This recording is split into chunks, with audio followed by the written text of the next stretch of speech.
Ready to unwrap a surprise from Consumer Cellular? Experience the gift of freedom with no contract, no hidden fees, and always free activation. Here comes the holiday surprise. From now till December 31st, new customers can enjoy their second month for free. To get this holiday offer, visit consumercellular.com or call 1-888-FREEDOM and use promo code PODCAST. Act before December 31st to get your second month on us. Use promo code PODCAST.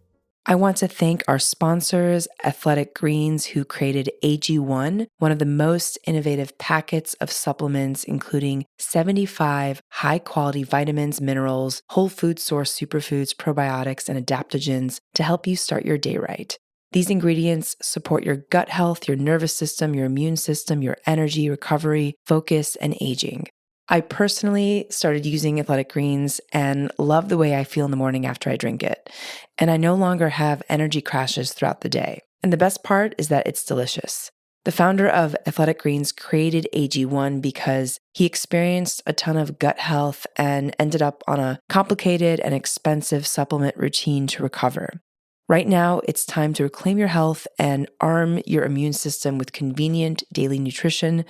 It's just one scoop in a cup of water every day. That's it. No need for a million different pills and supplements to look out for your health. To make it easy, Athletic Greens is going to give you a free 1-year supply of immune-supporting vitamin D and 5 free travel packs with your first purchase.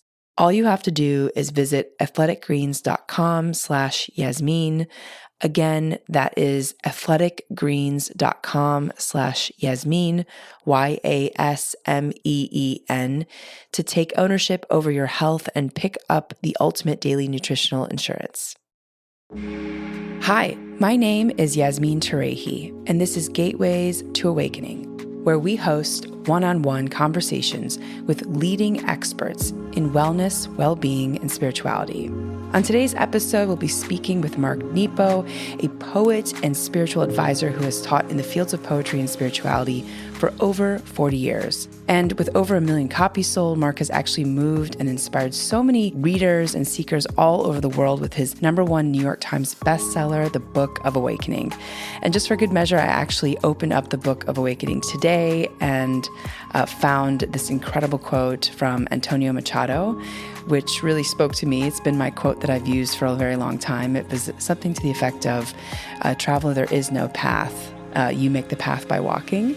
And so it's just a gem of a book for those of you who have not read it before.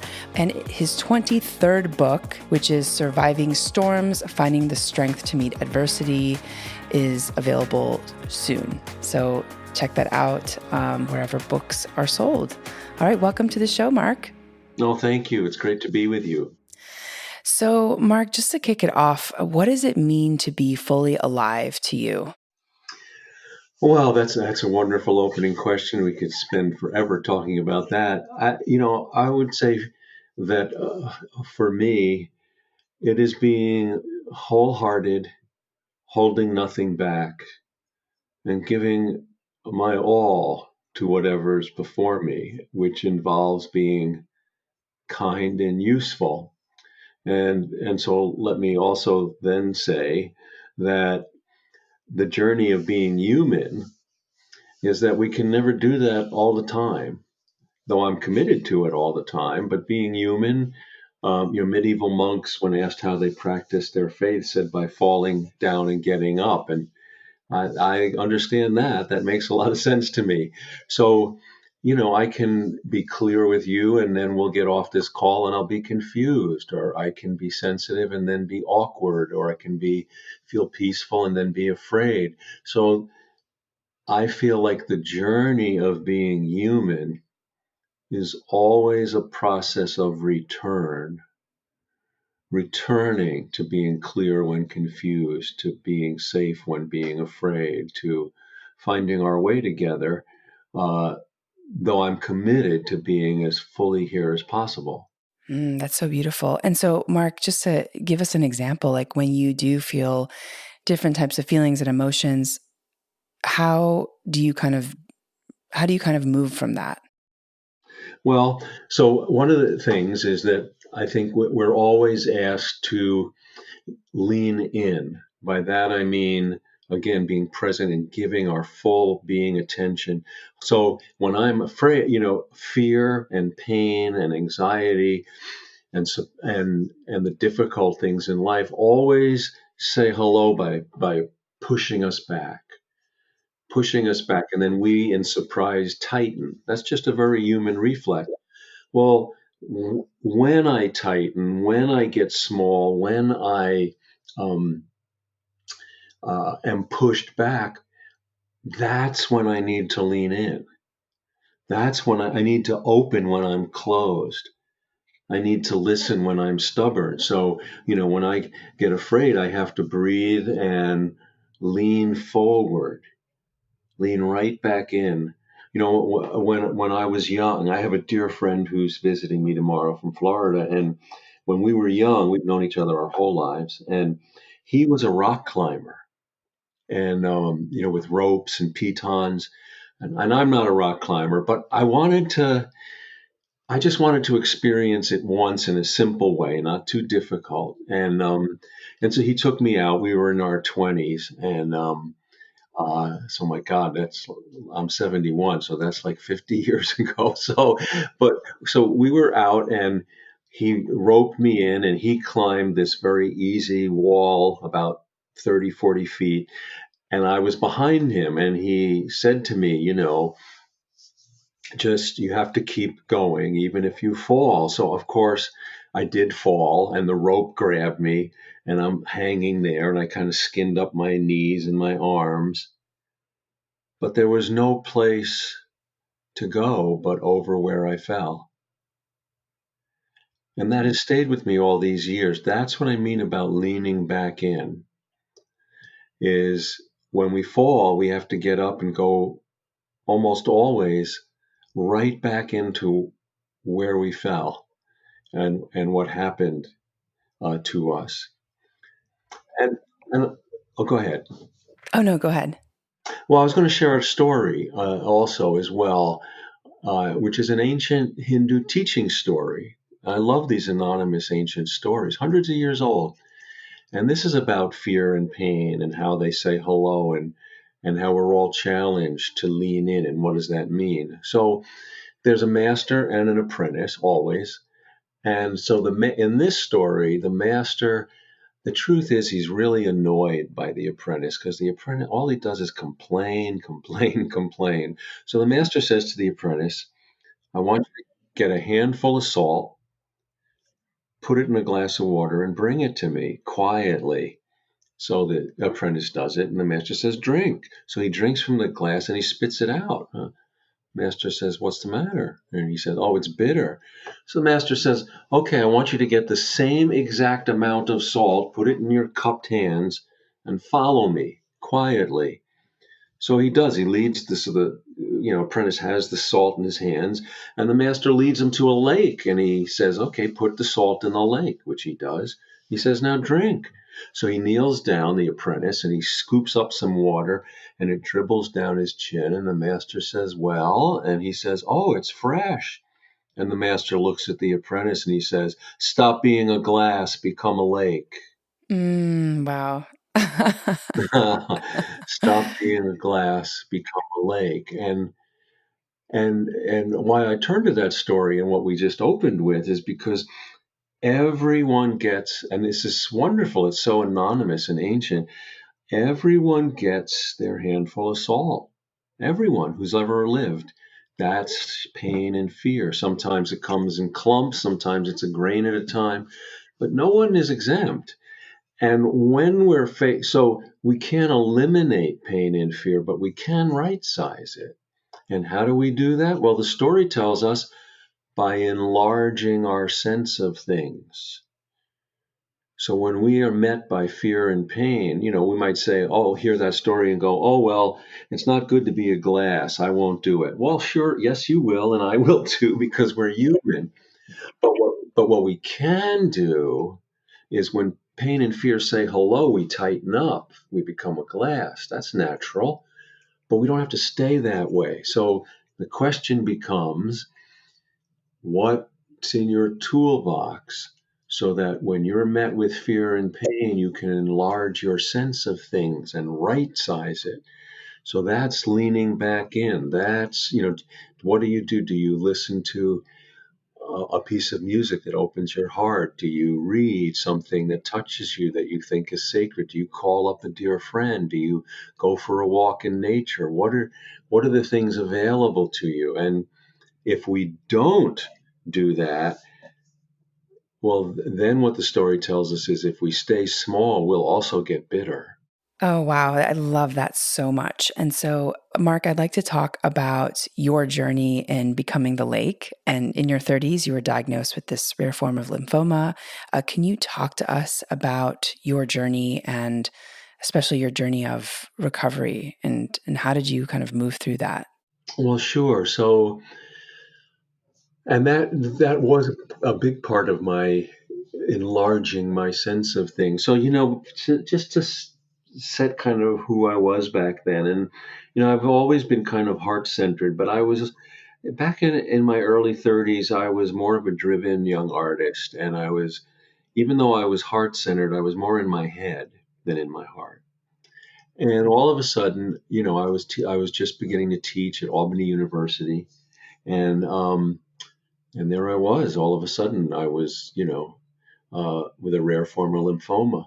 And I'd never been through anything really life-threatening or serious up to that point. And I was terrified of everything. And it was such a challenge to go through all that. And a couple of things happened in that journey. First, I was turned inside out and upside down, and through no wisdom on my part, but through that journey, I had to learn to trust my heart.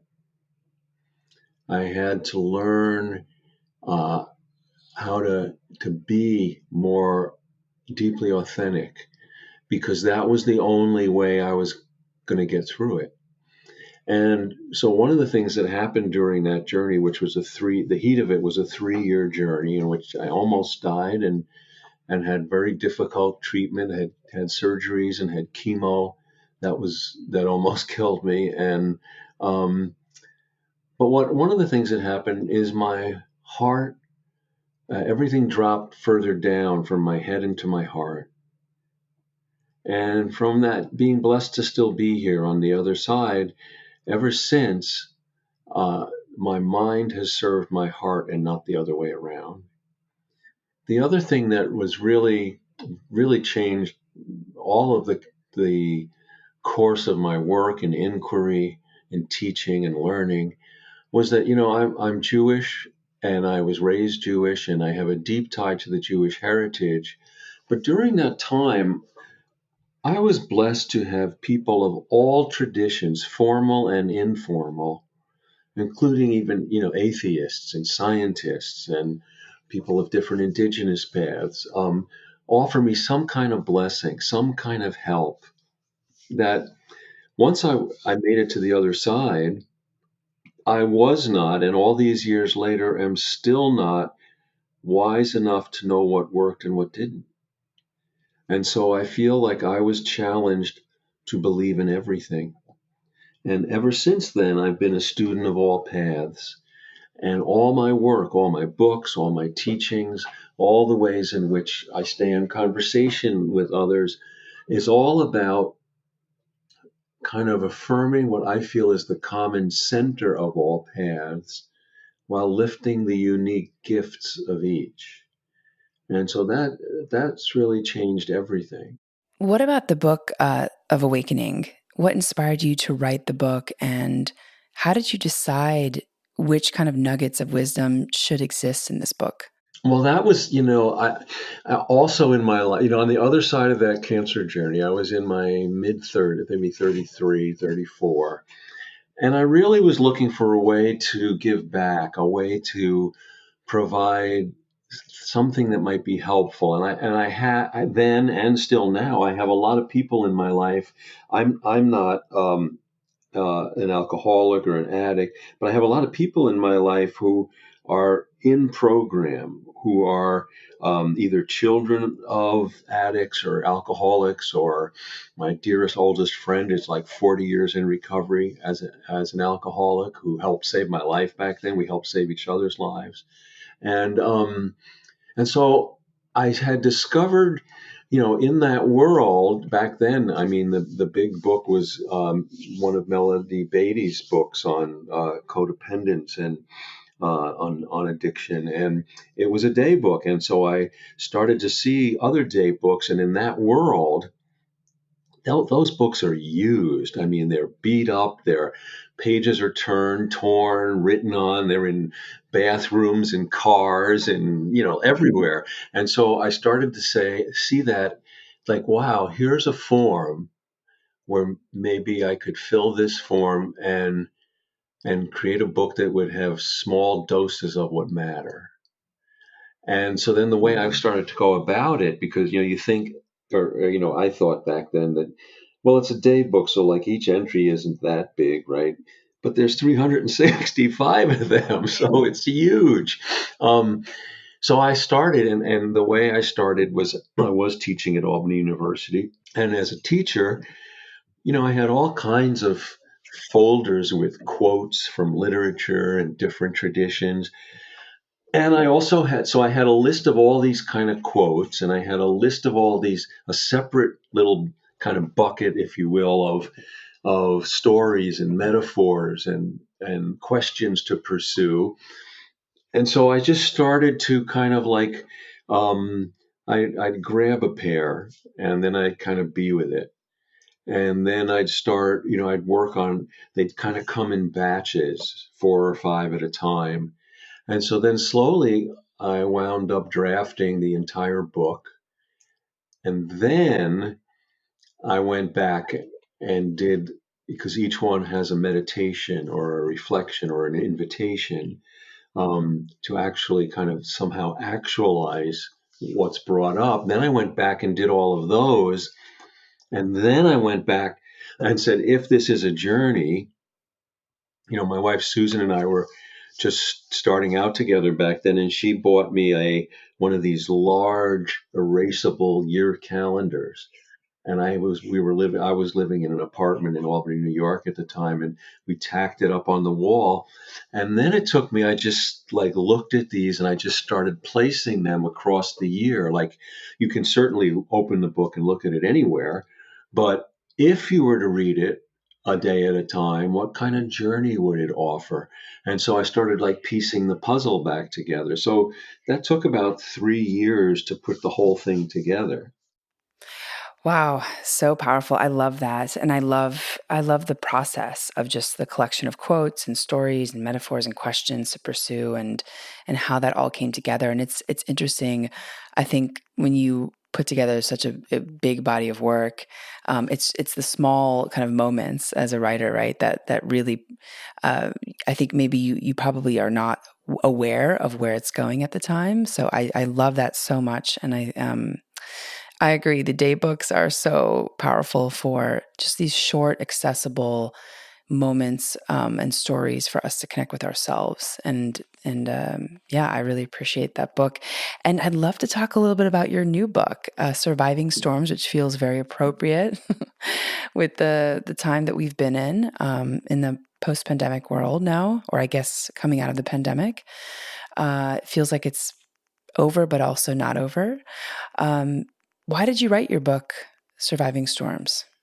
Each book, I mean, and let me just say in general before I kind of focus on that, for me, I feel like I retrieve the books. I feel like an inner explorer, and I retrieve the books and then try to shape them and put them into words that are really helpful or useful in some way. And so looking back, I can see some kind of journey or path. But certainly going forward, it was always unclear each book.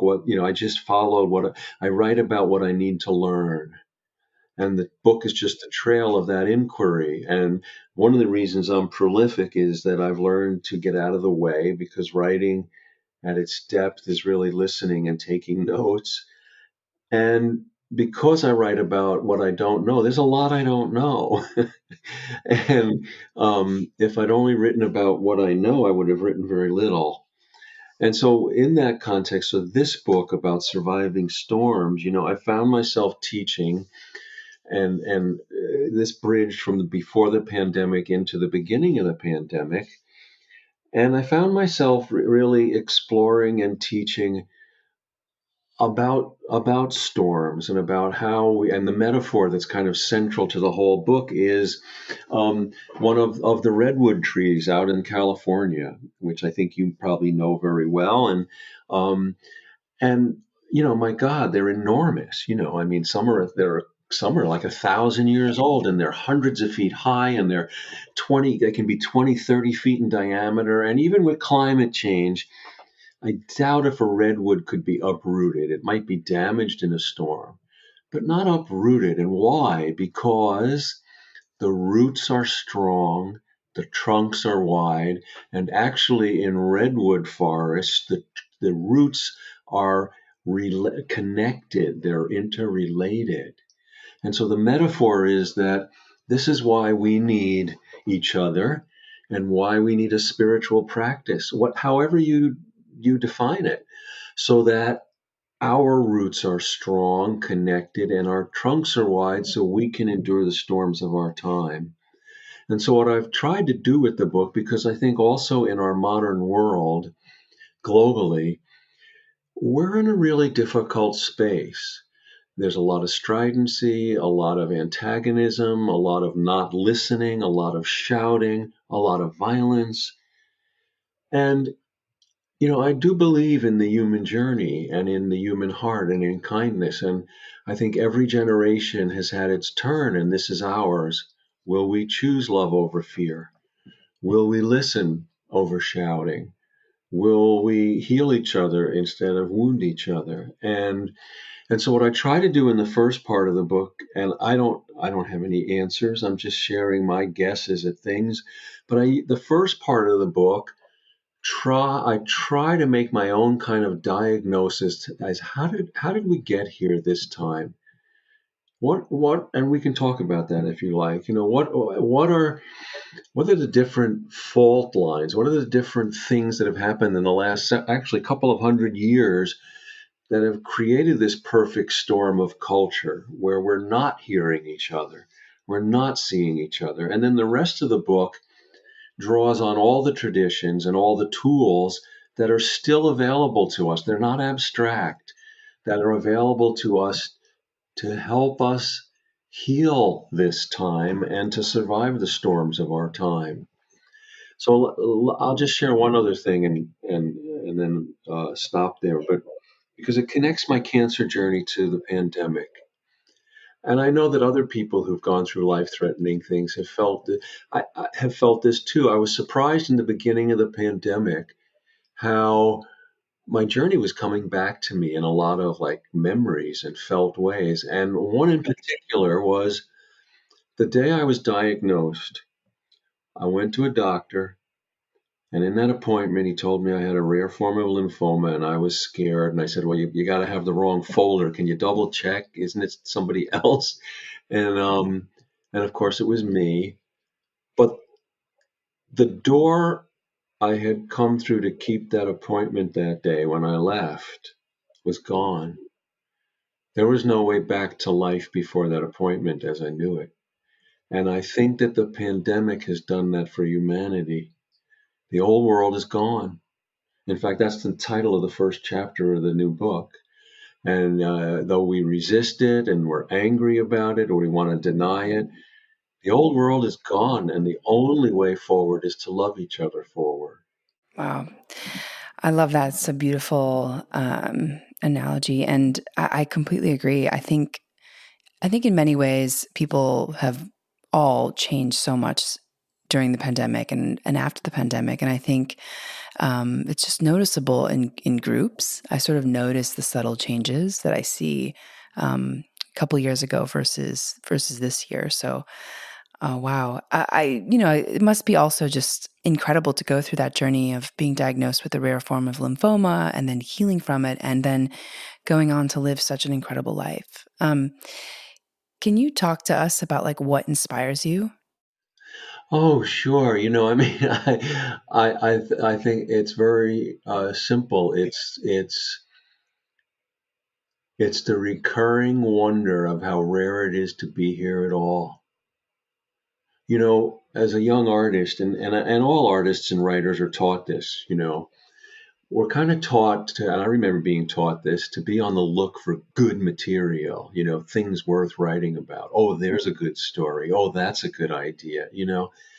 And one of the humbling things that happened to me for almost dying, I was scoured of so much that I was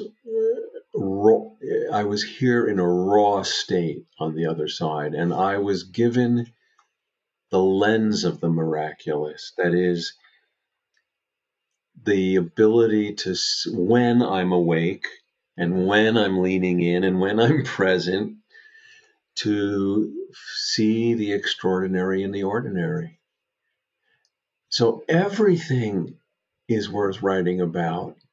If it doesn't seem it, it means I'm tired or I'm exhausted or I'm blocked or I'm numb or I can't see right now and I got to clean my lens. But everything is miraculous, and therefore that's what's inspiring, is that, my God, I love technology, but for all the ways we can record and play back and do this and do that, this moment has never happened before. This moment is unrepeatable. And when I can remember that in a felt way, oh my God, everything is just a teacher. In the Hindu tradition, also there's a word, upa guru. It means the teacher that is next to you at this moment. And there's always a teacher next to you at this moment if we can lean in and learn. So here's a story, a Buddhist story from the life of Buddha. And Buddha was teaching, and one of his students interrupted him and said, "Well, how rare is it to be born in human form?" And Buddha said, "Well, imagine a giant sea turtle at the bottom of the ocean, and it wakes and it drifts its way, paddles its way up to the surface. It breaks surface, it looks around, and it swims back to the bottom and falls asleep a second time." And Buddha said, the odds of that turtle waking a second time and breaking surface in the same exact spot, that's how rare it is to be born in human form. And so we're challenged. One of the things I mentioned earlier about, we're challenged to lean back in, to be a lake and not a glass, and to remember. One of the challenges is, how do we, because we get into the day and we fall down, or we spill the garbage, or we break a glass, or the car runs out of gas, and all these things happen, and we forget how rare it is to be here. And our challenge is, through love and suffering, to continually remember and feel how rare it is to be alive at all, because not only is it wondrous, but that recognition cleans our eyes, our ears, our mind, and our heart. And now we see, hear, and feel differently. And then, with that kind of clean perception, we make different decisions. Mm, that's beautiful. What do you say to people who are, going through mild depression, or who might have lost a lot of loved ones, or is kind of going through a really difficult time right now? What would be your advice to someone who's feeling like down and out? I mean, I think also just with the rise in suicide, it's interesting how much you fought so hard to be here and to cherish every moment, and how some people who might have their health, for example, are trying to exit. So I'm just curious, like, what conversations have you had with people Well, who are really suffering? and the first thing is, when I share this wonder, That is not to say I don't have those moments. We all have those moments because being human. So the first thing is to acknowledge that the human journey, it is through the life of feelings that we can access spirit most deeply. And that means we will feel the thousand moods of being human. We will all feel depressed. We will all feel confused. We'll all feel hurt. And I think the challenge for every one of us, I think that life has been made just difficult enough that we need each other Mm.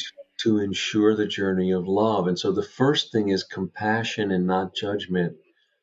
The first thing I encourage everyone, including myself, I have to remember, I'm filled with wonder today as we're talking because you're asking me these questions. But I'll be afraid tomorrow or next week, or I'll have my dips in mood, or I'll experience pain, or forget how clear things are. And so I think one of the things for everyone is to encourage each other, which means encourage means to help lift the courage that's in each other. That's what encourage means. So to encourage each other to remember that life is the wheel of life never stops. You know, and being depressed, being locked in pain, those moments kind of freeze us, or we feel like the wheel of life has stopped on the bottom. It hasn't stopped, and we have to allow it to continue. And it, and so, Rilke, the great German poet, Rainer Maria Rilke, he said, let everything happen, beauty and terror. No one feeling is final. Keep going. No one feeling is final. And we have to have compassion for ourselves and each other, so that, I think one of the greatest teachers for me at this point in my life is this mysterious paradox that all things are true. All things aren't fair.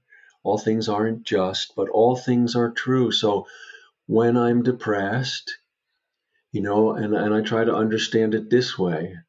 So we all know what rainy days are like. We all know when the cloud cover is so thick you don't see the sun. Well, being wet and cold under the cloud cover is real. And the sun hasn't stopped shining above the clouds. And so we're challenged to remember both always. Not say, oh, well, because the sun hasn't stopped shining, that means like what I'm going through is insignificant. No, it's very significant. But the other side is true too, is that we tend as human beings, all of us, me too, when we're going through something, especially something difficult, we tend to make what we're going through our whole understanding of life. And I can speak to this from when I went through my cancer journey, that, when we're broken, we then tend to say, oh, well, the world's a broken place. When we're afraid, we say, oh man, the world's a fearful place, When we feel like our trust has been betrayed, well, life is not trustworthy. And our challenge is to admit the truth of what we're going through, but life is bigger than any one experience. And so, if I'm on a raft out at sea and a giant wave sweeps over me and smashing my raft, that's going to make it very difficult for me. That's real.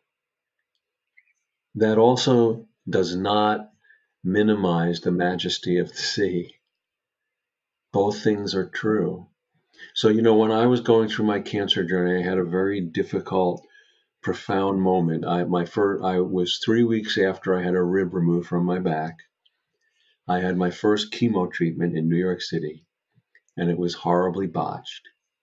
And so I was in a Holiday Inn after having this chemo, and all I was given in case I got nauseous was oral medicine, which I couldn't keep down. And there I was with my former wife and my dear, actually the friend who's visiting me tomorrow, uh, Paul, 40 years ago, was there, and I started getting sick, which was really difficult because I had a rib that had just been removed from my back. So the scar on my back was very painful. And I kept getting sick every like 20, 30 minutes, 40 minutes. And eventually we had to go to the ER. But, it was like, well, this can't keep continuing. Like, and so there we were, um, again, disoriented, terrified, in pain, not sure what was going to happen next. And not through any wisdom on my part, but because I was exhausted. So there I am in this Holiday Inn in a corner, my elbows on my knees, my head in my hand. And all of a sudden, the sun's starting to come up. And because I was exhausted, what was going on with me was real, but I had this sudden awareness that somewhere nearby a baby was being born. And somewhere nearby a couple was making love for the first time. And somewhere else, an estranged father or mother and an adult child were sitting down and having coffee for the first time in years. And I realized for the first time that to be broken is no reason to see all things as broken. That all those things were happening at once. And so I've come to understand that was such a great moment for me that I've taken years to understand what happened in that moment.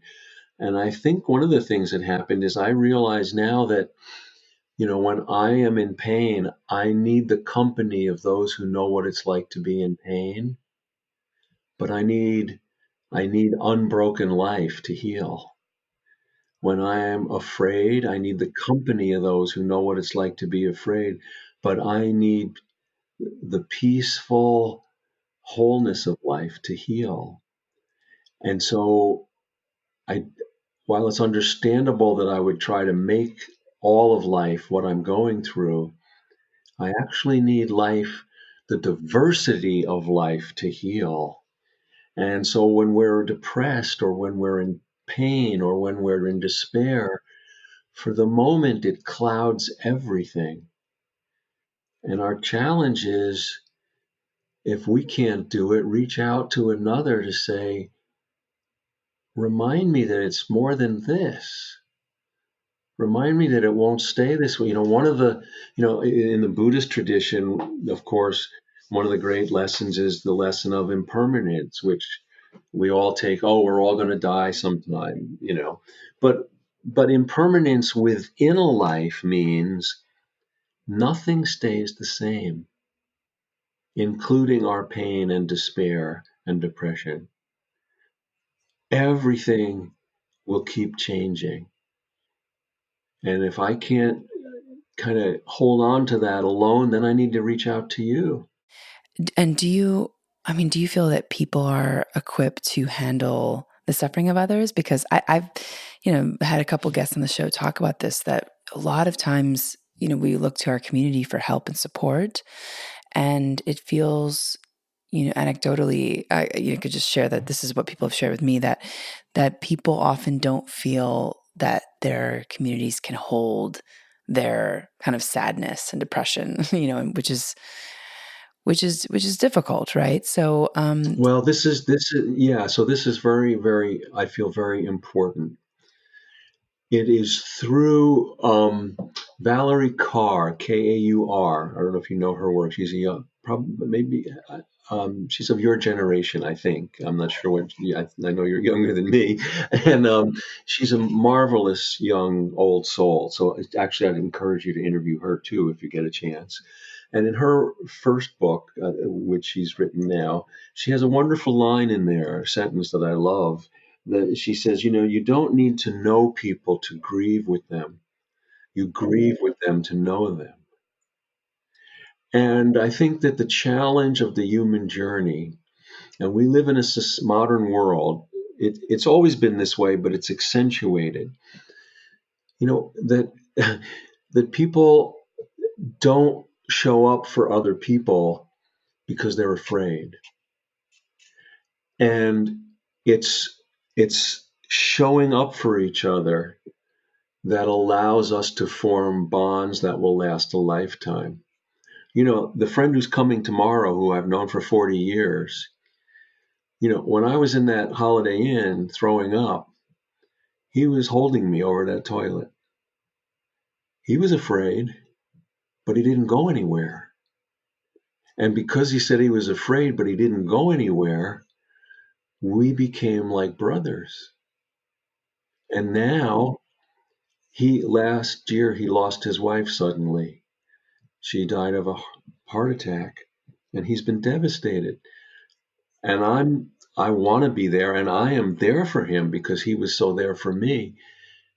And it's brought us, even after all these years, even closer. So the challenge is always communities are not showing up or holding. Well, one thing is, if people aren't showing up, we are all friends disguised as strangers. So if someone isn't showing up, then I have to say help in another direction. I got to go somewhere else. And this is where, one of the things in the modern world is we all have too many preferences. So we have requirements about what movies we'll see, or where we'll go to eat, or preferences for what will make a good friend or a good partner, or. And the truth is, you don't interview ambulance drivers, you take the first one that comes along.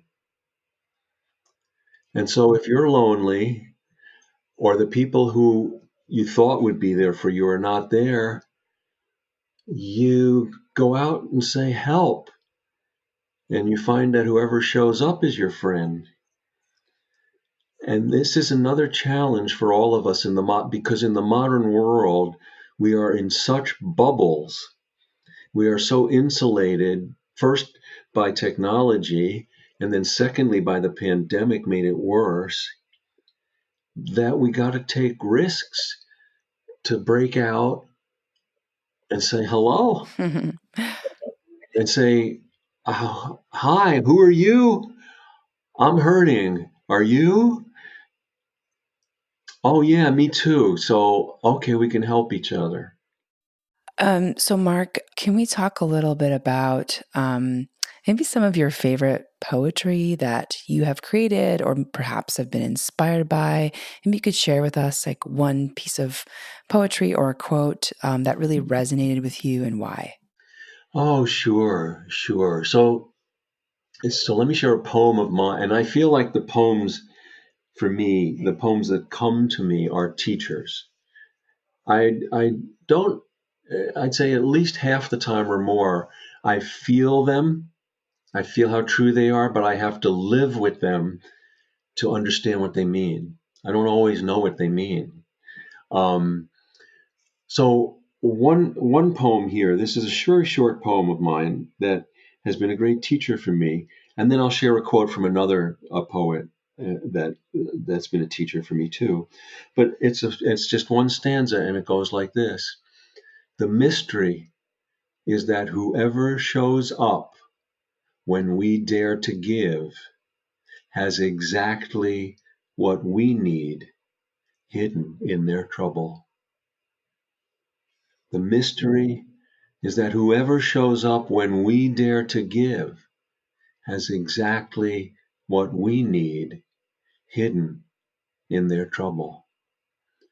And that's been a great teacher for me in that, often when I've been called to give or I think I'm going to help somebody else, humbly, a lot of the times I trip en route to helping them and they wind up helping me.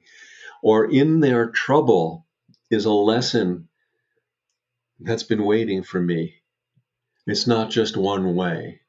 And until I dare to give, I don't discover the next step in my own journey. And the other quote, and well, there's a poet, a contemporary poet, Naomi Shihab Nye, who is a fantastic poet. I would also encourage you to maybe look at her poetry and interview her. She's just a remarkable woman.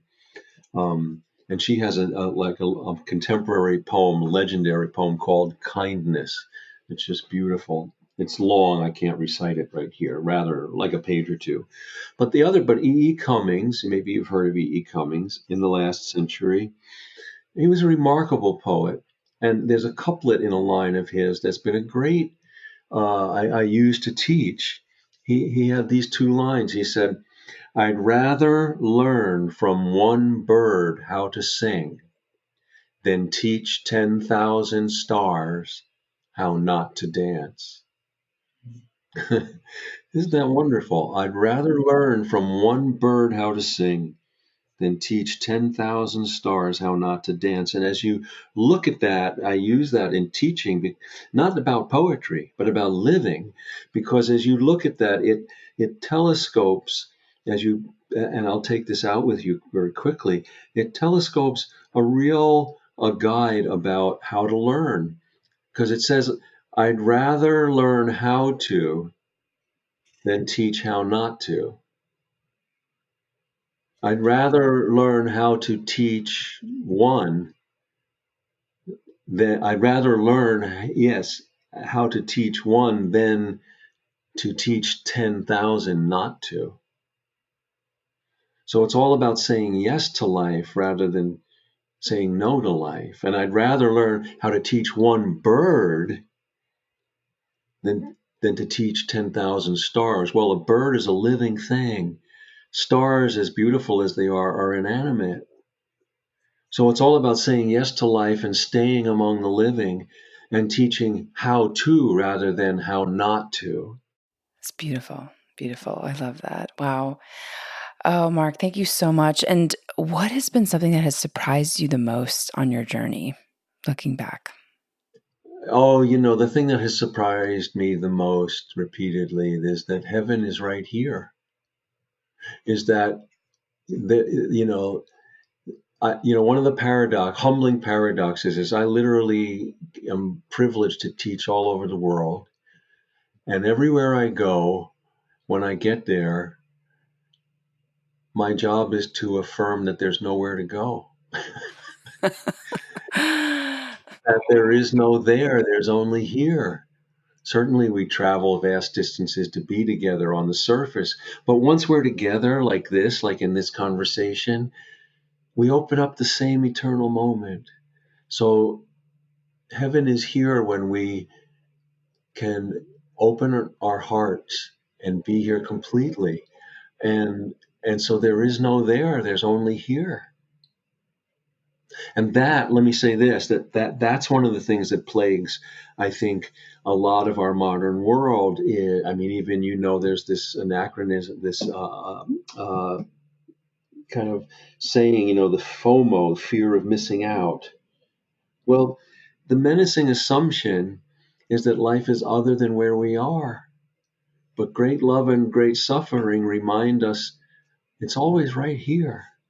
So life isn't a journey. And this has been the surprise reminder to me over and over again. Life isn't a journey from here to there. Life is a journey from in to out. Beautiful. Wow. That's a really important thing to note, I think, for all of us that are sort of striving towards something. Thank you so much. And where can people find you, Mark? You've obviously written so many books. You've been interviewed by Oprah. You teach all over the world. But where's the best place to find you, and where can we find all your books? Oh, well, thank you. So there's a couple of websites. There's marknepo.com and 3intentions.com. And both will have where I teach and speak, and all my books can be found in bookstores or on Amazon or on my websites. And live.marknepo.com is another web page where all of my online webinars are offered.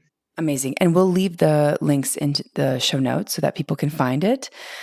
So thank you so much for your time, Mark. This is so lovely and you're so inspiring. And I'm excited to dive into some of your other books. I have the Book of Awakening on my coffee table myself. So Thank you so much. And for our audience, thanks for joining and for listening. In this episode, we learn about surviving storms and how fear is a deeper teacher with Mark Nepo. And you can tune into Gateways to Awakening, where we host one-on-one conversations with leading experts in wellness, well-being, and spirituality. Thanks again.